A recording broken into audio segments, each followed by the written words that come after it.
Hello, જય માતાજી. કેમ છો બધા? તો ફરી પાછા આપણે આવી ગયા છીએ આપણો નવો વ્લોગ લઈને. તો આજના વ્લોગની શરૂઆત થાય છે આપણે નાથિલ્સથી. પાછા આ સેટરડે પણ અહીંયા આવી ગયા છીએ. લાસ્ટ સેટરડે પણ ગયા હતા, આ સેટરડે પણ પાછા આવી ગયા છીએ. અમારે બાજુમાં જે કાકા અને આંટીને એ લોકો છે, તો કેટલા ટાઈમથી કહેતા હતા કે ચલો આપણે બધા સાથે જઈએ એમ.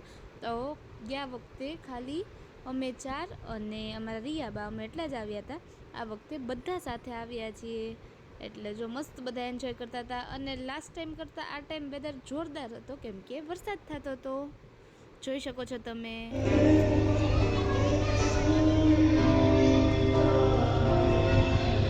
બેકગ્રાઉન્ડમાં તમે સોંગ સાંભળ્યું ને, એટલા મસ્ત એકદમ સોંગ્સ વાગતા હતા. તો બેઠા રહ્યા અમે લોકો 8-8:30 બાજુ અમે ઊભા થયા જમવા માટે. તો જો સ્ટાર્ટર્સ ને પછી મેઇન કોર્સ ને ધીમે ધીમે બધા જમ્યું.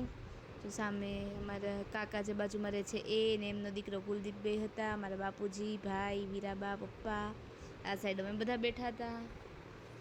જો આવો કંઈક હતો રાતનો વ્યૂ. ધીમો ધીમો વરસાદ શરૂ જ હતો, બહુ મજા આવે એવું વાતાવરણ હતું. એટલો જોરદાર એટમોસ્ફિયર હતું ને. ગયા વખતે ગયા હતા તો એમ થયું કે આપણે વરસાદ હતો ત્યારે આવ્યા હોત ને તો વધારે સારું હતું, કેમ કે ત્યારે અહીંયા વધારે મજા આવે છે. चाहत न होती अगर तुम न होते, अगर तुम न होते.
ઓલા ભાઈ ગાય છે તો તમે લાસ્ટ ટાઈમ પણ સાંભળ્યું હશે, અત્યારે પણ તમે સાંભળ્યું. ગમ્યો ને એમનો વોઇસ જોરદાર છે, અમને તો બહુ જ ગમ્યો. અમે લિટરલી એમના સોંગ સાંભળવા માટે એટલા વહેલા જઈએ છીએ, બહુ જ મજા આવે છે. જો અત્યારે અમે બધા ત્યાં બેઠા હતા અને અમે બે બહેનો અહીંયા આવી ગયા હતા. દીદી કે ચાલ આપણે હિંચકામાં બેસીએ, બેઠા બેઠા હિંચકા ખાતા હતા અને મસ્ત એન્જોય કરતા હતા. અને એકદમ ધીમો ધીમો વરસાદ પણ પડતો હતો.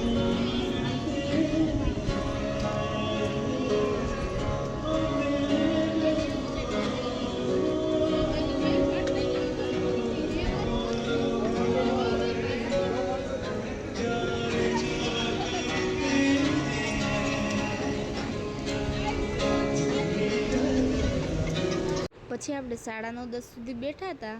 10 વાગ્યા એટલે આપણે ઘરે જવા માટે નીકળી ગયા. જો આ સાઈડ પ્લે એરિયા ને એવું બધું પણ છે. અત્યારે પણ વરસાદ તો જો શરૂ જ હતો, અમુકનો વરસાદ વધી ગયો હતો એની કરતાં. પહેલાં ધીમો ધીમો આવતો હતો. અમે નીકળવાના હતા ત્યારે અચાનક વરસાદ બહુ જ વધી ગયો. તો જો તમે લોકો પણ અહીંયા આવવાનું પ્લાન કરતા હોય તો આવા વરસાદી વાતાવરણમાં જ આવવાનું વધારે રાખજો, બહુ વધારે મજા આવશે તમને. અને બીજા દિવસે આપણે બપોરે કરવાનું હતું તુરિયાનું શાક, જેની માટે આપણે જો તુરિયાની છાલ કાઢીને એને સુધારીને રાખી દીધા હતા. અને હાંડીમાં આપણે મૂકી દીધું હતું તેલ, એમાં નાખી હિંગ, અને પછી આપણે એની અંદર એડ કરી દીધા છે આપણા તુરિયાના કટકા. ઝીણા ઝીણા તુરિયાના કટકા કરીને અંદર એડ કરી દીધા છે. હવે આપણે આની અંદર હળદર ને મીઠું એડ કરી દઈશું અને પછી આને સરખી રીતે આપણે મિક્સ કરી દઈશું. જો હળદર આપણે એડ કરી દીધી છે હવે આપણા ટેસ્ટ પ્રમાણે મીઠું એડ કરી દઈશું, અને મીઠું થોડુંક ઓછું જ એડ કરશું કેમ કે અત્યારે તુરિયાનું શાક આટલું લાગે છે, પછી હમણાં સાવ થોડું એવું થઈ જશે, એટલે જો આપણે મીઠું વધારે એડ કરશું ને તો ખારું લાગશે, એટલે એ આપણે થોડુંક જ નાખશું. પછી જો આપણે એને સરખી રીતે મસ્ત એકદમ મિક્સ કરી લઈશું, અને હવે આપણે ધીમા તાપે તુરિયાને ચડવા દઈશું. જો આપણા તુરિયા ચડી ગયા છે, અને મેં તમને કીધું હતું એમ પહેલાં કેટલું બધું લાગતું હતું ને અત્યારે જો સાવ એક વાટકા જેટલું માંડ રહ્યું છે.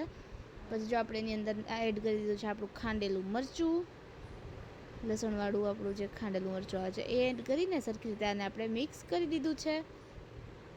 સરખી રીતે એકદમ સેજઈ ઓલા ના રે લમ્સ ના રે એમ આપણે એને મિક્સ કરવાનું છે, અને એકદમ જો મિક્સ કરતા રહીશું મરચું ચડી જાય ત્યાં સુધી. મરચું ચડી જશે એટલે આપણે એની અંદર ટમેટા એડ કરી દેવું. જો આપણે એકદમ મસ્ત એને મિક્સ કરી દીધું છે, અને તમે જોઈ શકો છો. તમે લોકો કઈ રીતે બનાવો છો તુરિયાનું શાક એ પણ મને કહેજો. આમ જ બનાવો છો કે અલગ રીતે કાંઈ બનાવો છો?